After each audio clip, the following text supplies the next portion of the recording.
দেখে তো তোমরা বুঝেই গেছো এখানে মোমো বানানো হচ্ছে। তো এটা আমরা মোমোর দোকান দিচ্ছি না, এটা আমাদের পিকনিকেরই একটা আইটেম ছিল।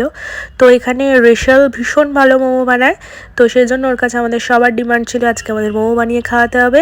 সেই জন্যই আজকে ও আমাদের জন্য সবার জন্য মোমো বানাচ্ছে, তাই ওকে একটুখানি সাহায্য করে দিচ্ছিলাম কাজে।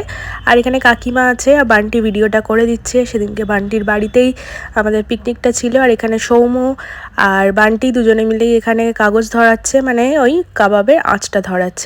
আর এখানে আমাদের হেড শেফ আছে যে মানে সব পিকনিকেই মোটামুটি রান্নার দায়িত্ব নেয়। আজকে শো স্টপার আমাদের দেশি চিকেন। দেশি চিকেনটা একদম চাষ করা বাড়ির চিকেন কাকু নিয়ে এসেছিলো।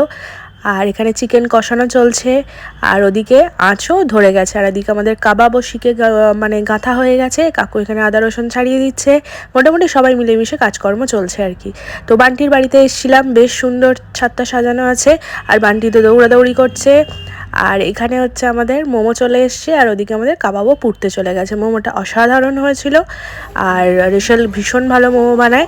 আর শুভ তো দেখো খেয়ে বলছে ভীষণ ভালো, আমারও ভীষণ ভালো লেগেছিল। আর এই যে মোমো খেতে খেতে আমাদের কাবাবটাও চলে এসছে, আর কাবাবটা একটুখানি চাট মশলা, লেবু, পিঁয়াজ টিয়াজ একটু ডেকোরেট করে দিচ্ছি আর কি। এই আর কি দেখতে ভালো লাগবে আর কি, এটার জন্যে বেশ ভালো হয়েছিল সেদিনকে কাবাবটা।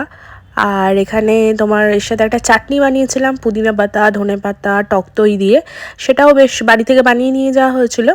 তো সেটাও ভালো হয়েছিল, সবাই খেয়ে বলল। যাই হোক, এরকমভাবেই আমরা এনজয় করছি পিকনিকের। আর আমাদের দেশি চিকেন দেখো একদম রেডি, সাথে ছিল রুমালি রুটি, আর সেটা আর ভিডিও করা হয়নি। আর এই যে আমি চিকেন নিয়ে বসে পড়েছি। খেয়ে বলা যায় না, মাংসই খেলে না বলছিস কি হবে? গ্রেভিটাই খুব সুন্দর হয়েছে, বড় রান্না করেছে বলে কথা। খারাপ হলে ভালো বলে। শুভ আমাকে বলছে যে খারাপ হলেও তোকে ভালো বলতে হবে। যাই হোক, এরকম মজা করে আমরা দিনটা কাটালাম। ভালো লাগলে লাইক করো, কমেন্ট করো, শেয়ার করো। টাটা।